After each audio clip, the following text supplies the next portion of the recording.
This video tells the story of the deadliest traffic accident in French history, which took place in the early hours of July 31, 1982. Two buses carrying children and their teachers were involved in a tragic crash on the A6 motorway, just south of Beaune. The trip was a subsidized holiday organized by the prefecture of Crépy-en-Valois for low-income families who usually couldn't afford a summer break. The children were on their way to a summer camp in the small village of Ossois, near the Vannes National Park in the French Alps. A total of 107 children and 6 guardians boarded the two buses, departing just after 8 p.m. on July 30th. The journey to Ossois was expected to take about 15 hours, with the buses driving through the night to arrive by 9 a.m. The first weekend of August was known as Black Saturday because of the heavy traffic, as millions of French citizens hit the roads for their vacations. Many were trying to beat the rush, so traffic was unusually heavy even on the night of July 30th. The accident occurred at around 1:45 a.m., after the buses had been on the road for nearly 6 hours. They were on the A6 motorway, approaching a section where the southbound lanes narrowed from 3 to 2.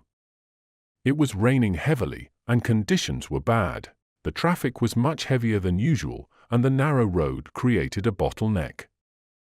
At that time of night, many drivers were likely tired, adding to the dangerous situation. Eyewitnesses reported that 2 cars were overtaking in the third lane, which was about to merge.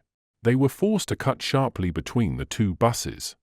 Just then, the front bus braked as it hit slow-moving traffic. The 2 cars that had squeezed in also braked hard, but the driver of the second bus didn't have enough time to react.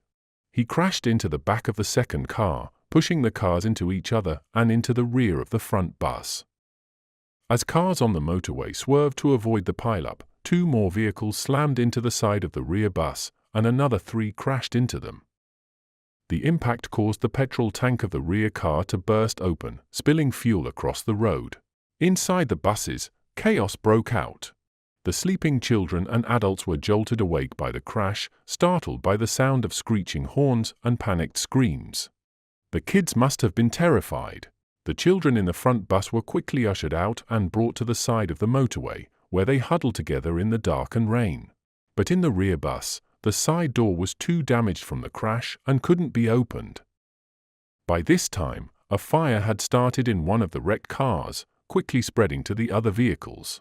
One of the guardians still trapped on the rear bus broke the back window, trying to create an escape route. The flames were leaping from vehicle to vehicle, and the bus was filling with children. 6 vehicles were now on fire, with the flames growing more intense every second. Through the smashed rear window, 15 children managed to escape to safety, but the fire spread too fast. As the rear bus was engulfed in flames, no one else made it out. Other drivers watched in horror as the bus turned into a blazing inferno. One witness later said, "There was just nothing anyone could do." In total, the accident claimed 53 lives, 7 adults and 46 children. Of those, 44 children tragically died on the burning bus, having survived the initial crash. The nation of France was deeply shaken, but nowhere felt the impact more than the small town of Crépy-en-Valois. As word of the disaster spread, heartbroken and anxious families gathered, desperate to know if their children had survived or if they were about to receive the worst news imaginable. The mayor read out the names of the victims in alphabetical order, and the scenes that followed were heartbreaking.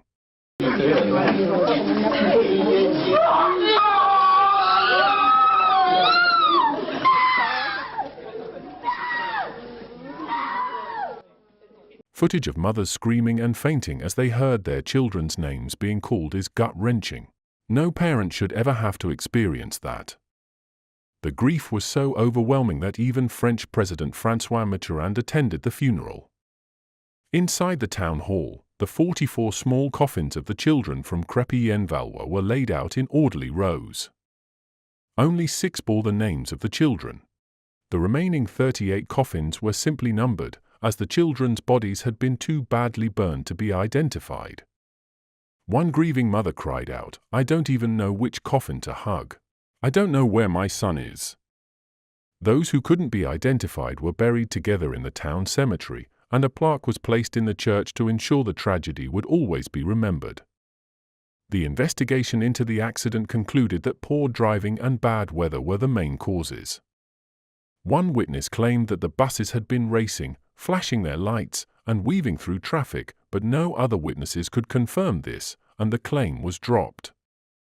However, investigators found that the rear bus had defective brakes.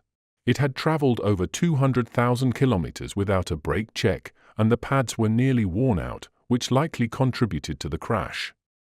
The bus company was fined 25,000 francs, and the surviving driver had his license revoked. Following the tragedy, Transport Minister Charles Fitteman introduced strict new regulations to prevent a similar disaster from happening again. These included lower speed limits during rainy weather, speed restrictions for buses and heavy goods vehicles, HGVs, and a ban on driving school groups in buses and coaches during peak holiday times. These laws are still in effect today. While France has experienced other tragic road accidents since then, the Beaune disaster remains the deadliest traffic accident in the country's history. A memorial garden was established at the Beaune rest stop on the A6, near the site of the accident, as a tribute to the victims.